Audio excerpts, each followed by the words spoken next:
2017, mon équipe et moi avons découvert un système planétaire. Ce système s'est montré tout à fait exceptionnel parce qu'il est composé de 7 planètes de la taille de la Terre, autour d'une toute petite étoile, une étoile 10 fois plus petite que le Soleil, ce qu'on appelle une naine ultra froide. Cette étoile est tellement froide, en fait, elle est plus de 2 fois plus froide que le Soleil. Elle émet principalement dans l'infrarouge, dans une gamme de longueur d'onde auxquelles nos yeux ne sont pas sensibles. Et on sait que ces planètes ont une composition rocheuse, tellurique comme la Terre. Trappist-1 se trouve à 40 années-lumière. C'est vraiment disons, la proche banlieue du système solaire. C'est une étoile très très proche. Ça a été un moment extrêmement intense au niveau de nos carrières de chercheurs et même humainement, parce que cette découverte a été accueillie avec beaucoup d'enthousiasme. On a fait cette annonce via une conférence de presse à Washington qui était organisée par la NASA.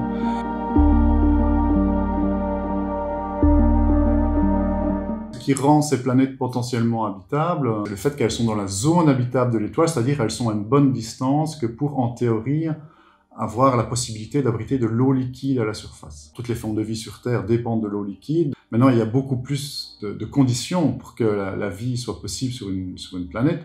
Déjà, pour qu'il y ait de l'eau liquide à la surface, il faut qu'il y ait une atmosphère. Donc ça, il va falloir déterminer si ces planètes ont une atmosphère. Il y a Trappist-1 B, puis C, puis D, E, F, G, H, par ordre de distance à l'étoile. Les planètes B et C ne sont pas dans la zone habitable, elles sont un peu trop chaudes, elles reçoivent un peu trop de lumière. D, c'est à la limite.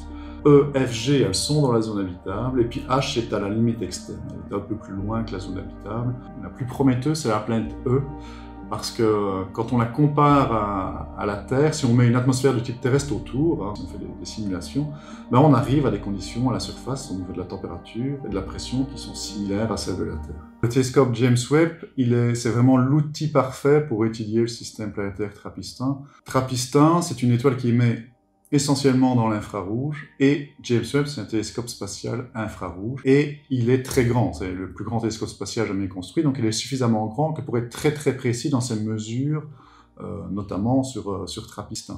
C'est vraiment le seul télescope dont on dispose actuellement qui pourrait détecter des atmosphères sur ces planètes.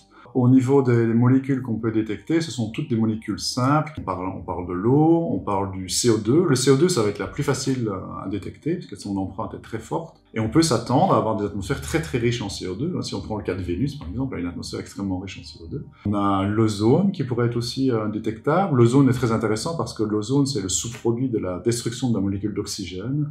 Et la molécule d'oxygène, elle pourrait être produite par la photosynthèse. Donc, ça ne veut pas dire qu'il y a de la vie sur la planète si on détecte de l'ozone, mais c'est quand même quelque chose d'intéressant. En gros, c'est une petite poignée de molécules très simples qu'on retrouve dans les atmosphères du système solaire.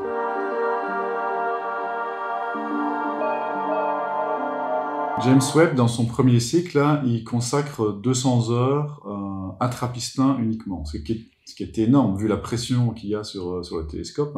Tous les astronomes veulent utiliser James Webb. Maintenant, ces 200 heures, c'est beaucoup, mais c'est aussi très peu pour nous, parce qu'on sait que pour vraiment avoir une étude détaillée de ces atmosphères, de cette planète, il va falloir au moins 1000 heures, je pense plutôt à 2000 heures.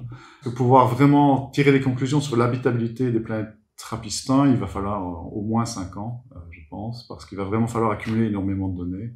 Je parle même pas de détection de traces de vie, je parle vraiment de la possibilité d'eau liquide à la surface. Si on veut vraiment rentrer dans le détail de la composition et vraiment dire quelque chose sur la présence de vie, il faut attendre des télescopes encore plus puissants qui sont en phase de design. Ils s'appellent ABEX, LUVOIR.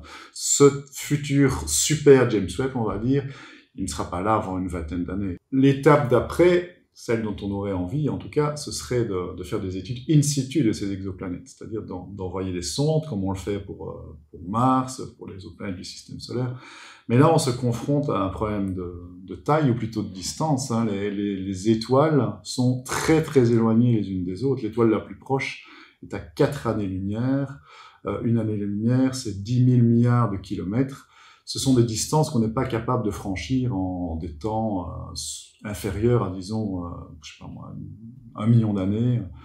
Au mieux, on pourrait faire ça en 100 000 ans avec notre technologie actuelle. Donc, on n'a clairement pas la technologie actuellement pour imaginer ce genre de mission.